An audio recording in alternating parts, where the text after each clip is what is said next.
Welcome to the Writers Room on Run Radio. I'm Trina Wilcox. My guest today, Nancy Bordine. Welcome. Thank you. I'm really pleased to be here. Glad to have you. We realize we've both been on some similar podcasts, and that's exciting. You've also got this book that you're promoting, and you've been writing for a while now. So, talk about your process, how long you've been writing, how long you've made that more of your full time gig, and all that kind of thing, just your path and journey. I really enjoyed writing in high school. I had a blast in my creative writing class, but my career path was nursing. So I went to school to become a nurse, and then as a nurse became a certified nursing educator. So my writing in my adulthood was just a little sporadic during my nursing career. I would write articles for the paper, local paper, local presses, local magazines, and such. But I really didn't get started into serious writing until about 20 years ago. We won a weekend at a bed and breakfast in a raffle, my husband and I. And it was this gorgeous old Victorian home overlooking one of the bays on the Great Lakes. And it had all these really unique outbuildings and quite a history to it. So we were allowed to explore, and it sparked the idea of writing this book about someone who would have stayed at that inn. And so that was about 20 years ago. And then with my retirement, and the pandemic, I started attending writers' conferences. So that was when things started to get serious about writing. And I dusted off a book I had written years ago for children about quilts.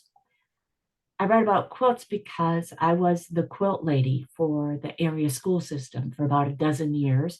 And they say, write what you know. So that's what started me on that path. And then the pandemic got me more into an interest in actually getting published. And that is how What Do You See came to be at this time. Okay, so let's talk about that. I've done some narration for kids books. I've written a kids book, and that is such an interesting age group because they're such sponges. And talk about your decision and your writing process for kids. My writing process for children is heavily influenced by my role as an educator. Mhm. So I wanted to put out a book that would, make a difference. And I believe that children are definitely sponges, as you said, and that they are the prime age to open their minds to things like diversity, inclusion, and empathy.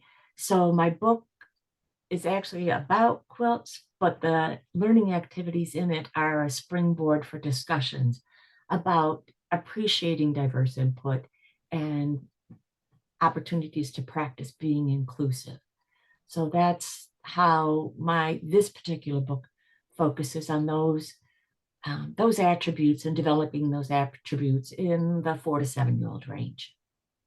What's changed for you from when you kind of started doing some of your own writing and then the creative writing, and then you started taking some of the classes? And did your style change? Did you feel like it really just added a whole lot at once, or was it a slow process? Starting to attend the writers' conferences was just this huge influx of creativity and awareness of what, how to write a book that's going to be marketable. I formed a writing group with some of the women that I wrote at this writing conference. And we get together and share ideas and share progress and share insights we've gained from other sources. That has really helped to enrich my book. I met a writing coach at one of the conferences, and she just was amazing in how she opened my mind to other things that my book could do, other than just being a picture book, how my book could really become an education tool. Oh, And really? and and that was really fun. I really Yeah. enjoyed doing that and creating learning activities that are in my book and learning activities that you could connect to with a scannable code in my book. How do you kind of keep notes on putting that together? Oh, I'm my workspace here is just Yeah. loaded with notes, and I refer back to them often, and they are my touchstones to keep me on track with what I want to be able to, where I want this book to go, and what I want this book to do. Cool. Let's see. Talk about publishing. How did you decide what route you were going to go? And I always like to encourage writers that are about to take on that journey to make sure they have as much information as they can. So I'm going to let you kind of speak to that. Oh, sure. Um, Publishing and writing are two very different things. The writing is fun. I love the creative process. The publishing thing was just not in my wheelhouse. And so I had to learn so much about that. So I would advise anyone who's interested in turning their writing into a publication to really study the process and learn from others and find other people who are in the process and can help guide you along the way. That was super, super helpful to me. And the marketing is been the hardest part. Yes. I'm not, it's not in my blood. It's not who I am. But if I want my book to be what I want it to be, I've had to learn to be a marketer. And there's so much information about that and people who are willing to share that with aspiring writers that tap into those resources. It has made the world of difference, and it has helped me to be a better marketer so that my book can do better what I want it to do. What's a tip that you can share about marketing that you've learned along the way that we should be doing as indie authors? I think the most important thing is to know who your audience is. And Okay. you'll learn how to identify your audience by going to webinars and conferences and meeting with other writers, and then really targeting your marketing towards your audience. That's know your audience is the most important thing I would advise a writer.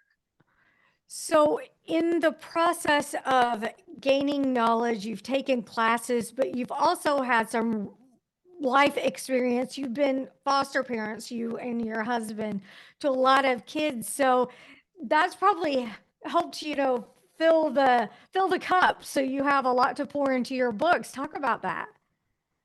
My husband and I were foster parents to about a dozen kids, and that just really opened our eyes to a world that I guess we knew existed, but we really didn't understand, and especially the depth of what some kids have to endure in order to even, it's the prerequisite to getting in the foster care system for a child. And it really helped me recognize the need to open children's minds to what might be happening in the kids that are sitting next to them in the classroom and just anybody they would meet. So that was a really eye-opening process. Another eye-opening process was from our experience being exchange student hosts, Okay. and especially the two children, our two most melanin rich exchange student children. And we maintain contact with them. The two of them have both taken residency here now in the United States. And as their quote unquote American parents, we have guided them and had to help them navigate um, racism that I, you know, I know people can't see me on the radio, but I'm white Anglo-Saxon Protestant, and I've been fortunate enough to really be able to enjoy the benefits of living in American society. But my kids, I've seen, have issues with the law, have issues with housing, have issues with employment because of who they are and where they came from. And, we love our kids. And to see them go through these things is just heart wrenching. Mhm. And I hope my book fosters empathy so that the world can start evolving from being as it is right now to being more accepting and understanding, and realizing that it doesn't matter what color we are, it doesn't matter what who and what we love, it doesn't matter um, our backgrounds. Everybody is human, and I hope my book fosters that in children, that they start to see the humanity in everyone. Do you think that is one of the biggest problems we're lacking as a society, empathy? Oh, definitely, very definitely. So hopefully your book will help kids, you know, I feel like a lot of kids are naturally empathetic. I hope they are, but sometimes for certain situations that they might not understand, maybe this will help them move forward. Is that kind of what you expect them to take away and just grow into more empathetic adults? Definitely. I was a child of the 60s, Uh-huh. and I can remember the roles that I learned people who looked different than me were supposed to play. The cowboy and Indian movies, those black and white westerns. Um, just so much is in the world around us and the media that we absorb that teaches children, that can sometimes teach children to think other people belong in different niches. And I hope my book helps them to see that everybody belongs in all the niches. You've had your book, is it in schools or not My book yet? just came out last week. Oh, okay. So, yeah, so at the moment, I'm still working on getting it into bookstores. I have had a couple of classroom visits.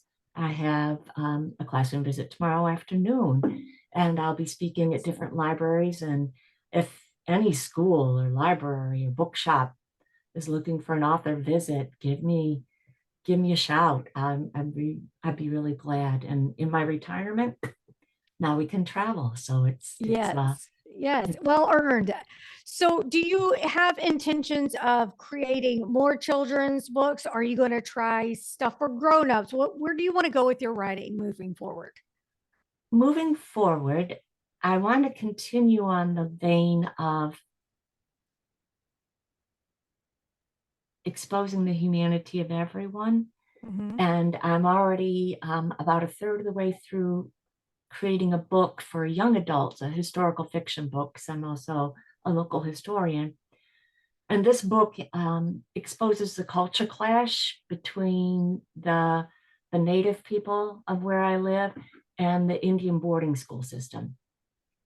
And I hope that gives young readers an opportunity to see the beauty and the intricate social justice systems of some of the cultures that were, if partially or totally annihilated by the colonization of North America. It seems like you have a lot of firsthand experience, but how do you go about research as you're moving forward to make sure you've got everything in order?